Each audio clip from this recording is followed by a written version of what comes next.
झारखंड विधानसभा चुनाव अब आखिरी पड़ाव में है।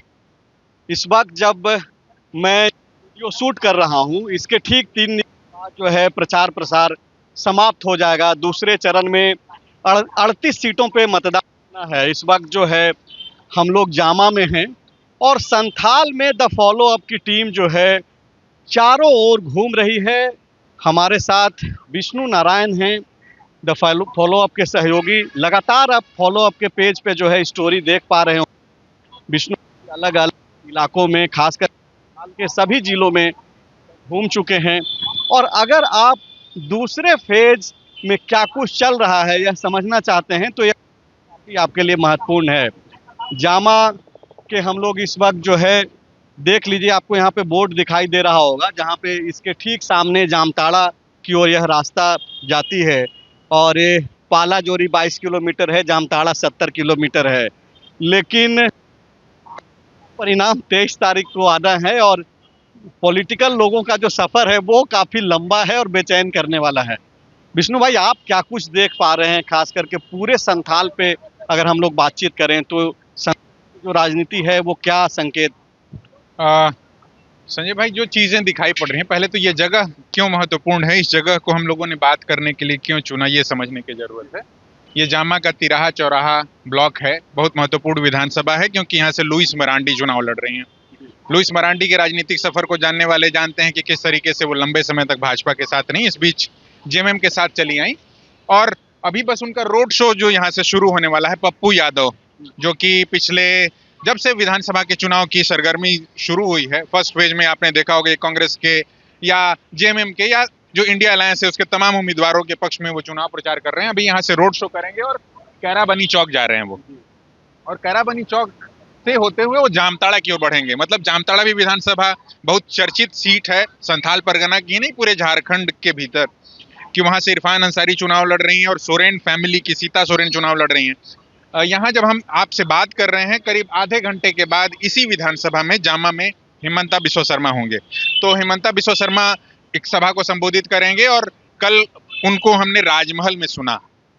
इससे सारी चीजें समझने के लिए, क्योंकि हमारा जो दर्शक देख रहा है हमें, उसको शायद ये समझने में थोड़ी सहूलियत हो, यहाँ से एक और अगर जो बोर्ड होता है उस पर दिखाई पड़ रहा है बासुकीनाथ, जनमुंडी, महारो और दुमका, है ना। तो बासुकीनाथ जिस इलाके में जनमुंडी विधानसभा, बादल पत्रलेख वहां से जो है विधायक रहे हैं, कुछ दिनों के लिए मंत्री भी रहे, फिर वहां ज्यादातर 3.5 साल तो एक मंत्रालय संभाला उन्होंने।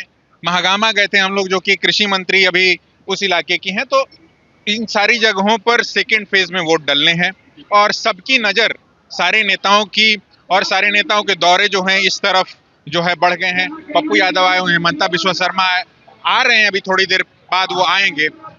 कल जब हम राजमहल में थे तो वहाँ कल्पना सोरेन आई हुई थी।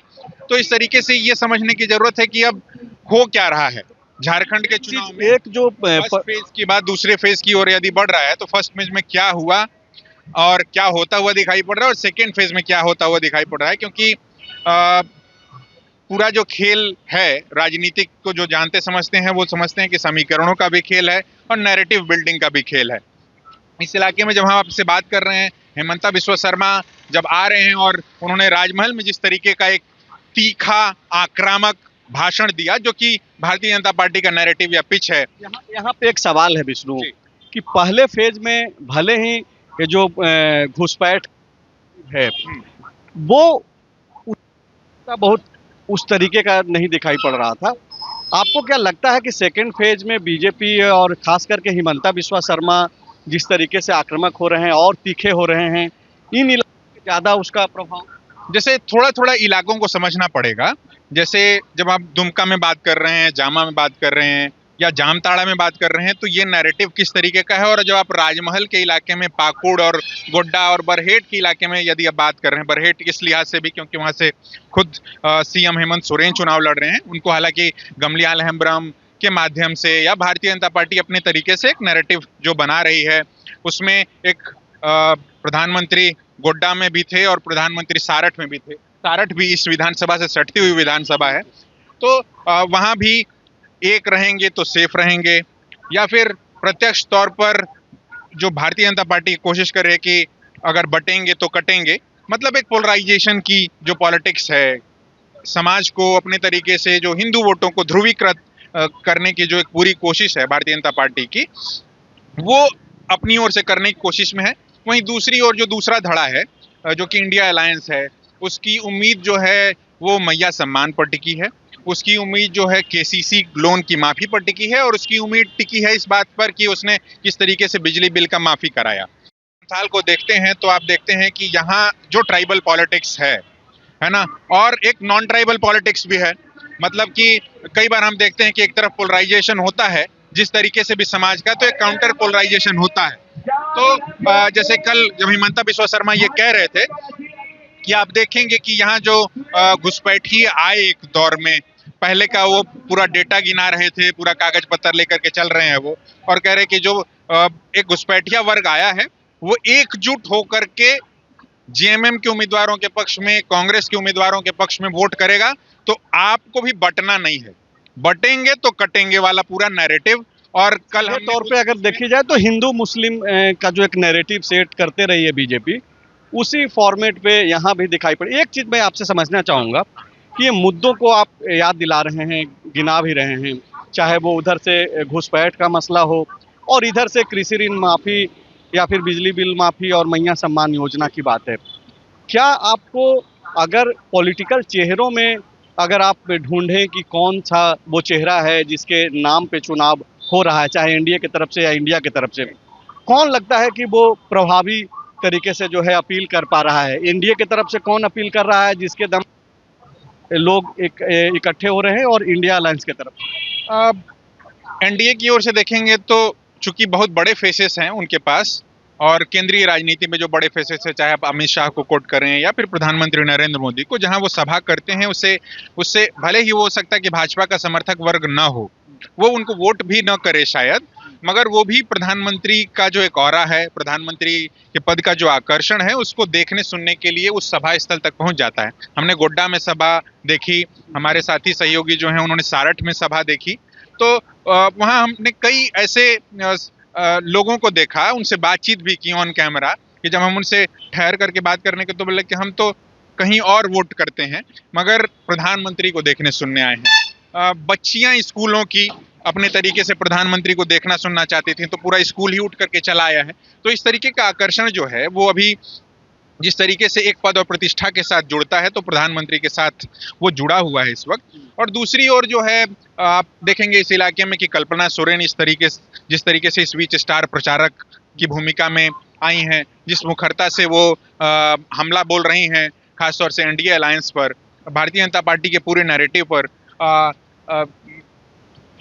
खुद हेमंत सोरेन इस इलाके से चुनाव भी लड़ रहे हैं, और इस इलाके को अपने तरीके से इस मुद्दे के इर्द गिर्द, जो उनका एक पॉपुलर क्वेश्चन जिस तरीके से वो निकालने की कोशिश में है कि हम तो मैया सम्मान हमने दिया। भी देखे जैसे हम यहीं खड़े हैं, एक प्रचार गाड़ी जो है ऑटोमेटिकली उनकी खड़ी है यहाँ पिछले 1.5 से, और ये तिराहा जो है वो बहुत महत्वपूर्ण है, क्योंकि एक रास्ता दुमका की ओर बढ़ जाता है, एक रास्ता सोचिए कि जामताड़ा की ओर बढ़ रहा है, और जामताड़ा का भी बहुत इलेक्शन जो है वो बहुत क्रूशियल है। राजमहल का इलेक्शन भी जो है बहुत क्रूशियल है, कि भारतीय जनता पार्टी ने उसको अपनी प्रतिष्ठा का सवाल बनाया है। इरफान अंसारी ने जो भी चीजें बोली हों, उनकी जो भी बयानबाजी रही हो, नहीं रही हो, हम इस पर नहीं जाएंगे, मगर प्रधानमंत्री जब इस बात को यहाँ के मंच से बोलते हैं, की भी जो सीट है वो भी एक तरीके से पूरा का पूरा जो निर्भरता है बीजेपी की, वो आप देखिएगा तो वो जो ध्रुवीकरण करने की जो राजनीति है, ना केवल पाकुड़ या फिर राजमहल में, बल्कि जामताड़ा की सीट भी उसी तरीके से डिपेंड कर रही है। बिल्कुल।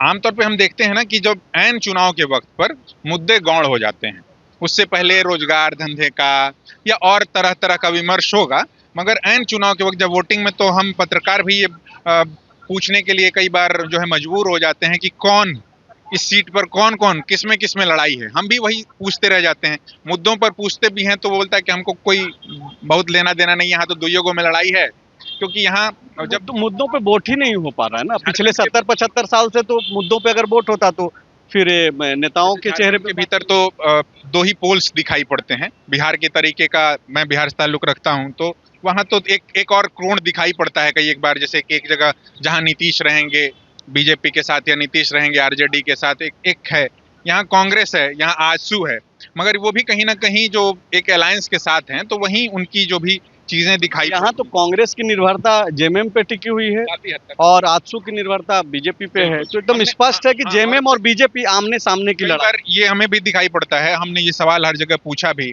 भाजपा के भी नेताओं से, आजसू के नेताओं से भी और कांग्रेस के नेताओं से भी, कि जेएमएम और भाजपा आमने सामने टकराती हुई दिखाई पड़ रही है अपने वोट बेस की वजह से और अलग अलग वजहों से, क्योंकि एक सत्ता है, एक केंद्रीय सत्ता है, मगर कांग्रेस यहाँ पर कहीं ना कहीं जैसे पीठ पर सवारी कर रही हो, वहाँ आजसू, तो ऐसा लगता है कि उन दोनों गठबंधन के बीच ये कमजोर कड़ियां हैं। हालांकि जेएमएम ने कुछ हद तक जो यहाँ का लेफ्ट था, और लेफ्ट जिस तरीके से तितर बितर रहता था, कुछ सीटें जीतता था, कुछ सीटें हार जाता था, कुछ सीटें हरवा देता था, तो उसको साधने की कोशिश की। हालांकि कुछ सीटों पर अभी भी तालमेल उनका उस तरीके से बैठ नहीं पाया है। तो यही सारी चीजें जो हैं कि जो मुद्दों पर एक बात होनी चाहिए थी झारखंड के चुनाव में, क्योंकि हम जहां तहां जब टकरा रहे हैं यहाँ के यूथ से, तो उनके लिए नौकरी रोजगार एक सवाल है, मगर वो पॉलिटिकल पार्टीज के एजेंडे में इस तरीके से है नहीं कि वो किसी पर विश्वास कर पाए। हालांकि एजेंडे में तो सबके है, चाहे जेएमएम भी नौकरी देने की बात कर रहा है, कांग्रेस भी नौकरी देने की बात कर रही है, बीजेपी भी नौकरी देने की बात कर रही है और आजसू भी। चिराग पासवान की पार्टी ने तो एक सीट पे चिराग चुनाव लड़ रहे हैं और दो दो मेट्रो शुरू करने की बात कर रहे हैं। कि पार्टियों के घोषणा पत्र में, मुखपत्र में, जो भी संकल्प पत्र कह लें वो लोग, है ना, मगर उसमें आप देखिएगा कि जब मंचीय भाषण बहुत महत्वपूर्ण जो अभी लोकतांत्रिक व्यवस्था है उसमें अदा करते हैं, सीएम हेमंत बिस्वा शर्मा को, जो कि भाजपा के चुनाव सह प्रभारी हैं, तो उनकी भाषण का जो पूरा तत्व था वो ये अधिक था कि आपको ध्रुवीकरण अगर कहीं हो रहा है तो आपको उसके खिलाफ किस तरीके से ध्रुवीकृत होकर के ही वोट देना है। इसके पीछे की क्या वजह है?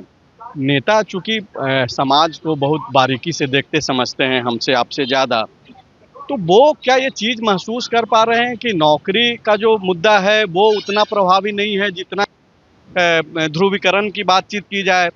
अलग अलग तरीके से जब आप बातचीत करेंगे, मैं हिमंता का इंटरव्यू कर रहा था उनका, तो मैंने उनसे पूछा कि आप अगर इस तरीके का नारा आप दे रहे हैं, कटेंगे तो बटेंगे, ये किस तरीके का नारा है?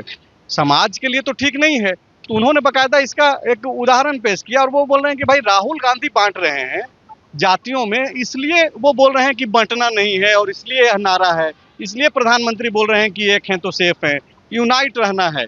लेकिन सीधे अगर घुसपैठियों का जिक्र करके तो सीधे टारगेट हो रहा है, मुसलमानों को टारगेट किया जा रहा है। हाँ बिल्कुल, ये तो अब ऑब्वियस है ना, इसको हमको कम से कम हम लोग जो पत्रकारिता करते हैं और जमीन से जो चीजें हम लोग महसूस करते हैं वो बोलने से हम लोग को गुरेज नहीं करना चाहिए कि जो ग्राउंड पर रियलिटी है, जैसे घुसपैठ में मुस्लिम घुसपैठ की ही पूरी बातचीत है। यदि बांग्लादेशी घुसपैठ की बात है तो उसमें नैरेटिव यह है कि मुस्लिम यदि घुसपैठ कर रहा है तो पॉलिटिकली तो सिर्फ मुस्लिम की ही बात है, घुसपैठ भी अभी घुसपैठ हो रहा है। अगर कोई बांग्लादेश से कोई हिंदू अगर चला है तो क्या ये भी भारतीय जनता पार्टी के एजेंडे में नहीं है? तो ये हमें कम से कम स्पष्ट तौर पर दिखाई पड़ रहा है। और इन इलाकों में क्योंकि संथाल पर एक ऑब्वियस फोकस है और संथाल को लेकर के जो वर्तमान सत्ता है उस पर एक ऑब्वियस सवाल भी है। सवाल है और उन सवालों का जवाब पिछले 5 साल में नहीं दे पाए हेमंत सोरेन। बहुत सारे मसले हैं, लेकिन वो सवालों का जगह जो है नहीं मिल पाता है चुनाव के दौरान मतदाताओं के मन मस्तिष्क में। आपसे एक दूसरा सवाल है, उसके बाद इसको समाप्त भी करेंगे, कि जो पहले चरण का मतदान हुआ 43 सीटों पे, अब यहाँ 20 तारीख को होगा 38 सीटों पे मतदान। पहले चरण के मतदान के बाद का क्या प्रभाव, जब आप घूम रहे थे संथाल के ज्यादातर जिलों में आप घूमे, क्या देख पा रहे हैं? क्या उसको लेकर के खास करके पॉलिटिकल लोगों में उत्साह बढ़ा, और उत्साह बढ़ा तो किस ओर बढ़ा? एनडीए के लोग उत्साहित हुए या फिर इंडिया के लोग? देखिए, पॉलिटिकल लोग उत्साहित हों या पॉलिटिकल लोगों की अपनी दुकानदारियां चलती रहें, उसके इतर या उसके साथ साथ जो यहाँ का आम वोटर है ना, यूथ है, वो बहुत उदासीन दिखा, बात करना नहीं चाहता हमसे, बहुत मुश्किल से बात करना उससे हम कर पाते हैं। तो उसके भीतर उदासीनता है कि जैसे एक भाव होता है ना कि कोई नृप होए हमें कहानी, चारी छोड़ छाड़ी ना हो बरानी, तो वो उसकी यही स्थिति है कि हमको तो यही करना है। और हमारे लिए रोजगार धंधे का जो एक मूल सवाल था, उस पर जो इधर का अलायंस हो या उधर का अलायंस हो, इधर की बड़ी पॉलिटिकल पार्टी हो या उधर की पॉलिटिकल पार्टी हो, तो हम उससे भी निराश हैं, इससे भी निराश हैं। तो अब वो इन्हीं तरीके के मुद्दों में, क्योंकि ये जिम्मेदारी जो एक तरीके से कहें कि जो वर्तमान सत्ता थी, जो पिछली बार जिन सवालों पर आई थी, उसकी अधिक थी कि आप इन मुद्दों पर नैरेटिव को बनाए रखते। जैसे हमने नजदीक का, बगल का, सटा हुआ राज्य जिसका आज झारखंड हिस्सा है, बिहार है, वहां देखा कि जो विपक्ष में होने के बावजूद तेजस्वी यादव ने एक नौकरी रोजगार का पिछले चुनाव में एक नैरेटिव बनाने की कोशिश की, और भारतीय जनता पार्टी ऐसा नहीं था कि वहां नहीं थी। चुनाव में झारखंड में भले ही यूथ नाराज रहा दिखा, लेकिन नौकरी का मुद्दा जो है नैरेटिव नहीं बन पाया व्यापकता के साथ। बिल्कुल, ये तो दुखद है। ये बिल्कुल दुखद है। ये पूरे झारखंड के का जो यूथ है, जिसकी उम्र जो है बढ़ती चली जा रही है, और वो शायद कल को, क्योंकि हम जब जानते हैं इस बात को, ये रियलिटी है, हर तरीके से फैक्ट है कि बिहार और उत्तर प्रदेश का जो मेजर हिस्सा है और जो यूथ है, वो कहीं ना कहीं जाकर के अलग अलग राज्यों के लिए लेबर है वहाँ के लिए। तो वो राज्य चमकते रहें, तो एक तरीके का कहें कि दुष्चक्र भी है, और एक तरीके की बात है ये कि शब्द भूल रहा हूँ, दुष्चक्र तो है ही है। मतलब ये कोशिश है उधर से कि इसी तरीके का ऐसा बना रहे, क्योंकि यहाँ अगर आप यहाँ नहीं कुछ काम कर पाएंगे तो कहीं ना कहीं तो काम करने जाएंगे। तो अब धान कटने का सीजन आ गया, सोचिए कि झारखंड से लोग बिहार भी धान कटने के लिए जा रहे हैं और पंजाब भी धान कटने के लिए जा रहे हैं। कोई आपको उम्मीद दिखाई पड़ा इस पूरे इलाकों में, कोई उत्साह? और अगर एक सवाल जो मैं पहले फेज में नहीं देख पाया, मैं जिन इलाकों में घूम रहा था, आपको क्या ऐसा महसूस हुआ कि मौजूदा सरकार को लेकर के ना तो बहुत ज़्यादा उत्साह है और ना ही बहुत ज़्यादा नाराज़गी है? मतलब एक जो वोटरों में होना चाहिए कि दो तरीके का चुनाव होता है जो हम लोग कवर कर पाए पिछले 10-15 सालों में, वो ये कि या तो सत्ता को बेदखल करने के लिए वोटिंग होती है, और नहीं तो फिर उसके वापसी के लिए। ऐसा कुछ आपको दिखाई पड़ा? ये चीज नहीं दिखाई पड़ी कहीं भी घूमते हुए, कि बिल्कुल जो हम कह रहे हैं ना कि उत्साहित नहीं है, बहुत उदासीन हो गया है, तो यथा स्थिति को बरकरार रखना चाहता है। ये अपने तरह का एक चीज हो सकती है, जो होना है हो जाए, बाकी एक कोरम की तरीके से एक चुनाव, क्योंकि चुनाव एक उत्सव सरीखा तो आता ही हमारे देश में, राज्य में, है ना। वहाँ कुछ कुछ चीजें बिकने लग जाती हैं, कुछ कुछ चीजें खरीदने लगते हैं लोग, नेताओं का दौरा बढ़ जाता है, तो तरह तरह के प्लेटफॉर्म्स भी घूमने लग जाते हैं लोगों के बीच में। और वो कि वोटर अपने तरीके से वो उसको जो मिल रहा है सो मिल रहा है, ठीक है, नहीं मिल रहा है तो उसे बहुत उम्मीद भी नहीं है कि कोई दे देगा इस तरीके से। तो ये पॉलिटिकल पार्टीज या पूरा जो ये इकोसिस्टम है ना, जो कि जो पॉलिटिक्स में अपने तरीके से आप समझिए कि इस पूरे झारखंड के चुनाव में परिवारवाद कहीं कोई मसला नहीं है, सवाल भी नहीं उठा रहे हैं। इस परिवार में रहे। यदि हम बात कर रहे हैं हम जामा विधानसभा में, तो जामा से ही सोरेन फैमिली थी, अभी वो जामताड़ा चली गई है। दुमका में ही सोरेन फैमिली है, वो चुनाव लड़ रही है। दूसरी ओर से भी हम देखेंगे कि दूसरी तीसरी पीढ़ी कहीं ना कहीं स्थापित, मुंडा की पत्नी लड़ी, रघुवर दास की बहू लड़ी, चंपई सोरेन के बेटे लड़े। तो परिवारवाद का मुद्दा न पॉलिटिकल पार्टियां उतनी मजबूती से उठा पाई, और ना ही जनता के मन में कुछ चल रहा है। जनता तो मतलब और हीरो की तरह, इसमें तो बड़ा स्टेक होल्डर जो है वो पॉलिटिकल पार्टीज हैं। और जो आप इस बात को समझिए कि जो हमारी एक तरीके से मानसिकता है ना, जो पुराने समय से चली आ रही है कि हमें राजशाही पसंद आती है ना। इतने समय तक राजशाही लोगों ने देखा है। अभी जो लोग का बेटा में हीरो देखने की, राजकुमार देखने की पूरा जो एक कल्चर है वो बहुत लंबे समय तक रहा है ना। तो अभी डेमोक्रेसी आए मुश्किल से 70-75 साल हो रहे हैं, तो अभी भी वही चीज देखने चलेगा कि ठीक है, शिबू सोरेन थे तो उनके बेटे में उनका तत्व खोज रहे हैं, शायद उनके बेटे में भी उनका तत्व खोजने लग जाएंगे। तो इसी तरीके की चीजें। वहीं दूसरी ओर जो उनके खिलाफ करते हुए आए, वो भी अपने घर परिवार से बाहर नहीं देख पा रहे हैं। तो एक जो आम युवा है ना, वो इसको लेकर के बहुत उदासीन स्थिति में, तो सब बराबर है। और विष्णु भाई ने एक बात कही कि मिला कुछ नहीं और देंगे भी कुछ नहीं, यह मनोभाव जो है जनता के मन में ऑलरेडी स्थापित है।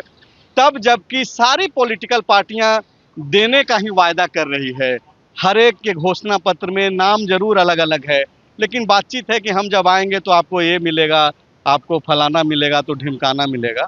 लेकिन पिछले 5 साल में क्या कुछ हुआ, आगे अगले 5 साल में क्या कुछ होगा, सबको मालूम है और यही वजह है कि वो जो उत्साह की कमी देखने को मिल रहा है चुनाव में, वो उसकी कमी है। बिल्कुल, ये ऑब्वियस कमी, क्योंकि चुनाव हमारे देश में जिस तरीके से, क्योंकि बहुत बहुत बड़ा उत्सव है, और उस उत्सव में भी यदि जनता इस तरीके से पार्टिसिपेट नहीं कर रही है तो उसे इस बात का आभास, अंदाजा है कि इससे कुछ बहुत विशेष बदलने वाला नहीं है। और यह निराशा जो है ठीक नहीं है, न झारखंड के लिए न डेमोक्रेसी। बिल्कुल, तो यही है। चलिए शुक्रिया, आप वीडियो देखिए और समझिए कि दरअसल क्या कुछ चल रहा है, कौन से वो मुद्दे हैं जो प्रभावी बन रहे हैं, लोगों के मन मस्तिष्क पे जो है ज्यादा प्रभाव डाल रहे हैं। तो देखिए और समझिए। गोल, जहां 27 वर्षों के सफर में 17,000 से भी अधिक छात्रों ने डॉक्टर एवं इंजीनियर बनकर भरे सफलता की ऊंची उड़ान, जहां साधारण छात्र भी झारखंड टॉपर्स बनकर बना रहे इतिहास। दूरदर्शी शिक्षाविद श्री विपिन सिंह के मार्गदर्शन में मेडिकल एवं इंजीनियरिंग के लाखों छात्रों के लिए आशा की किरण के रूप में goal, nation's leading institute. thefollowup.in. Like, share, and subscribe. www.thefollowup.in